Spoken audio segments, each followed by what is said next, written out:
On a certain day, two cows were grazing on the English meadow, English cows. One cow asked the other, "What is your opinion about the mad cow disease?" The other cow said, "I don't care a hoot, I'm anyway a helicopter." Being a mystic, being a realized being is just like this. A cow realizing that it's a cow and it becomes a celebrated cow. Holy cow, isn't it? Is it that simplistic? So let me tell you my story. So as a child, one thing that I realized was that I was utterly, absolutely ignorant. And everybody around me seemed to know just about everything. I did not know anything at all. So because I did not know anything, I had to pay enormous attention towards everything. My sense of attention became like this. If I see a leaf, I could just sit there looking at this leaf, just staring at it for hours. If I sat up in my bed, just staring at the darkness, I could just do this for the whole night. So this attention brought a completely different level of involvement and interaction with just about anything and everything around me, animate and inanimate. But everybody else seemed to know everything and they were just going about their life busy and happy. But I was just staring at every little thing. Then I realized that even they did not know anything. It is just that they had their assumptions and belief systems that they were happy with, either their own or what was handed down to them by someone else. And they not only knew about what is here, they also knew about other worlds, about gods, about heavens and everything. And here I was struggling to figure out what is what. So this so intrigued me that I started planting myself outside a major temple here in Mysore because I wanted to really see, after having a meeting with God, after having a conversation with God, how people will be. So I stood there intensely observing every face that's walking out of the temple, and generally I heard local gossip. Sometimes in Indian temples, your footwear walks away with someone else, and then I hear people cursing the creation and the creator. I always found people walking out of restaurants always had more joyful faces than people walking out of temples. Divine versus dosa. Dosa seems to win. I could not come to terms with this, and so I slowly became more and more and more skeptical about everybody and everything around me. Skeptical about social structures, political systems, religious beliefs, even scientific theories, because none of them match with my experience of life. On a certain day, I started moving towards Chamundi Hill. You must see this place. And there is a tradition in Mysore. If you have something to do, you go to Chamundi Hill. If you have nothing to do, you go to Chamundi Hill. If you fall in love, you go to Chamundi Hill. If you fall out, you go to Chamundi Hill. I had just fallen out and I had nothing to do, so I started moving towards Chamundi Hill. And I went up and sat on a rock there. Till that moment in my life, I always thought, this is me, and that's somebody else and something else. But for the first time, I did not know which is me and which is not me. Suddenly, what was me was just all over the place. The very rock on which I was sitting, the air that I breathed, the very atmosphere around me, I had just exploded into everything. That sounds like utter insanity. This, I thought, lasted for 10 to 15 minutes. But when I came back to my normal consciousness, I was about 4.5 hours. I was sitting there, fully conscious, eyes open, but time had just flipped in my experience. For the first time in my adult life, tears were flowing down, and I've always been peaceful and happy, that was not an issue, but here I was drenched in a completely different kind of blissfulness, every cell in my body bursting with ecstasy. When I shook my head and trying to get some logical explanation for what's happening to me, the only thing that my very smart mind could say was, maybe I'm just going off my rocker. This experience, as it deepened and it started repeating itself, if I just sit here, what is moments for me seem to be hours for others. I think it's a minute, hours are gone. On a certain day, I happened to be sitting in a certain place. I actually thought it's about 25–30 minutes, but when I came to my normal senses, 13 days had gone by. I was sitting right there. India being what it is, a whole crowd had gathered, garlands around my neck, people touching my feet, somebody wants to know what will happen to his business, somebody wants to know when his daughter will get married. All the things that I hated were just happening around me. And I had to move away from this place just to avoid this crowd around me. And as this experience deepened into me, one thing that happened to me was everything that I believed was me suddenly was not me. This was always me. And suddenly I found this is just an accumulation of food that I've eaten. What I accumulate can be mine but can never be me. This was just a huge heap of impressions in my mind. And this body and mind, not being me but just being mine, a distance arose between me and my body, between me and my mind. This also facilitated a certain experience within me, that suddenly the equation of time and space was suddenly not applicable for me. I was seeing that what is here is there, what is there is here, past, present and future got mixed up. It was one majestic chaos, but utterly beautiful. So my skeptical mind, not able to come to terms with it, started conducting experiments. These experiments are too weird to talk about and the results too fairy tale-ish for anybody to believe. But one thing that I arrived at was that existence is not human-centric. And all human experience is self-made. Most people believe that their experience is molded by what situations in which they exist, but all human experience is 100% self-created from within.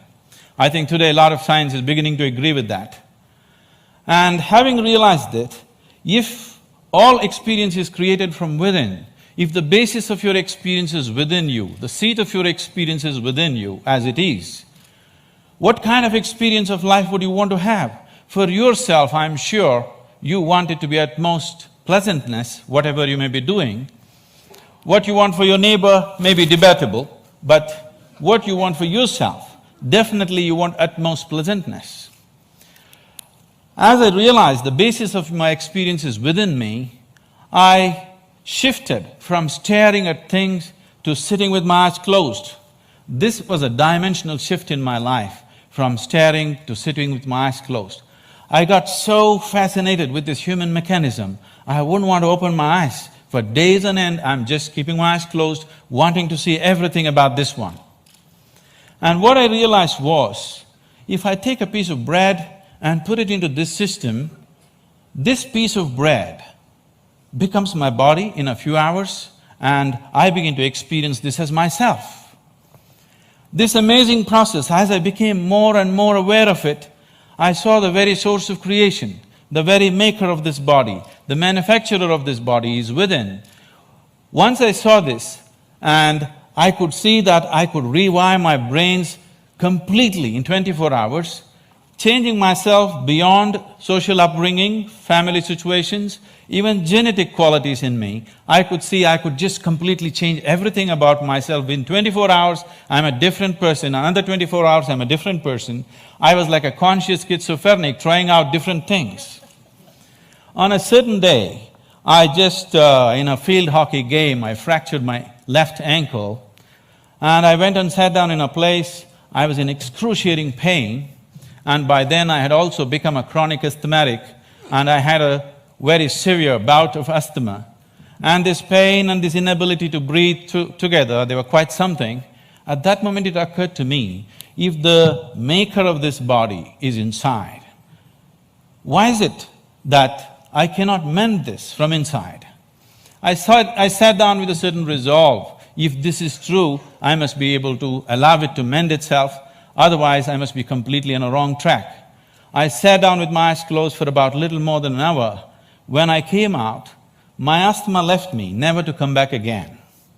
And above all, my fractured leg was perfectly okay in little more than an hour's time.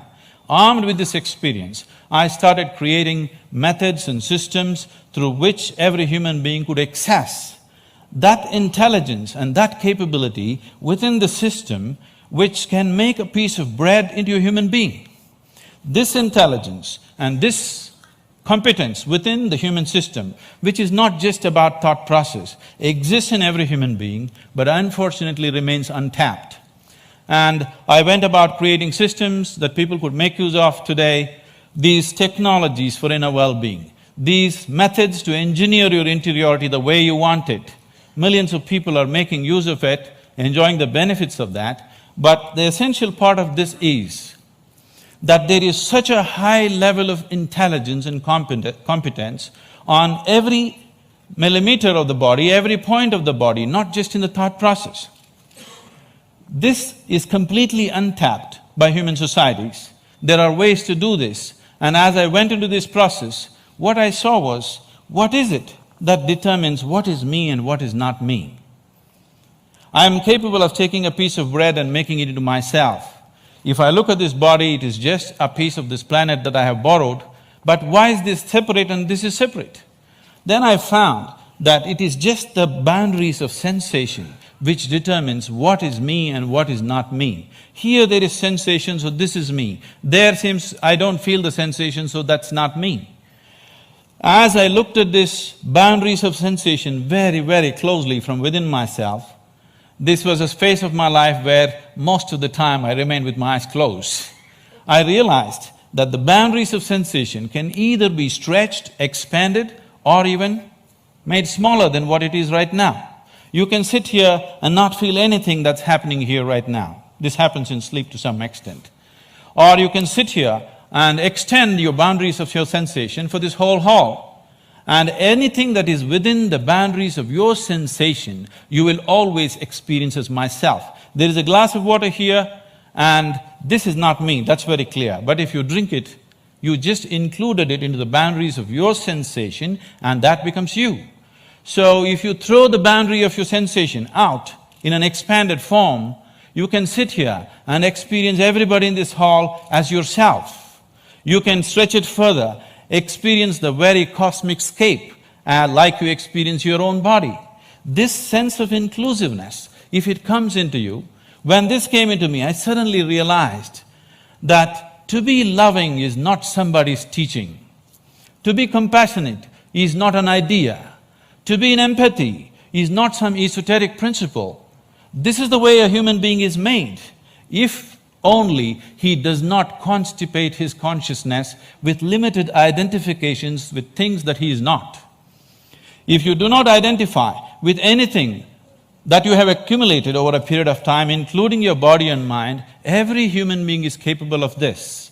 When it comes to external situations, each one of us are differently capable.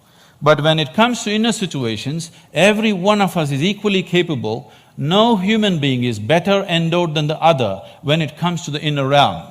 It's only in the external situations that we are all differently capable.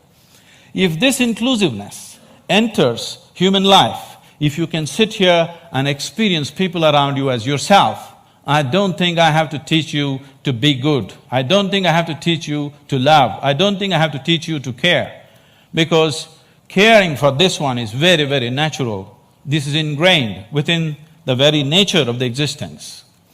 This inclusiveness definitely has to touch humanity, so this became my life, my work and my endeavor to develop methods so that people can experience this inclusiveness. If this inclusiveness is experienced by humanity, particularly by the leadership, people who wield power and different aspects of responsibility in the world, definitely we could find solutions for everything, because today, we as a generation of people, this is very significant, for the first time, we are capable of addressing every human problem on this planet of nourishment, health, education, ecology, you name it, we can address it all. We have the necessary resource, capability and technology for the very first time.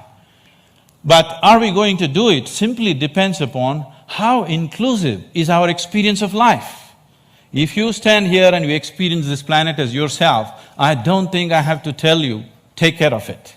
Every human being would do his best. When we do not have this inclusiveness, what we could do, we will not do. In our lives, if we do not do what we cannot do, that is not a problem. But if we do not do what we can do, we are a disaster.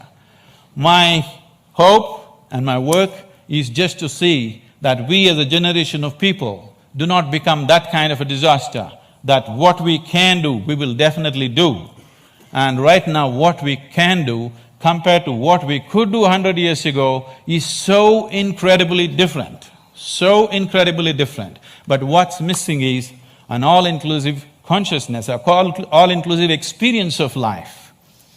If only we bring this about in the leadership, in the people, only then we will seek solutions that are relevant for all. Otherwise, we'll go about dabbling, creating… In the name of creating solutions, we go about creating more and more problems.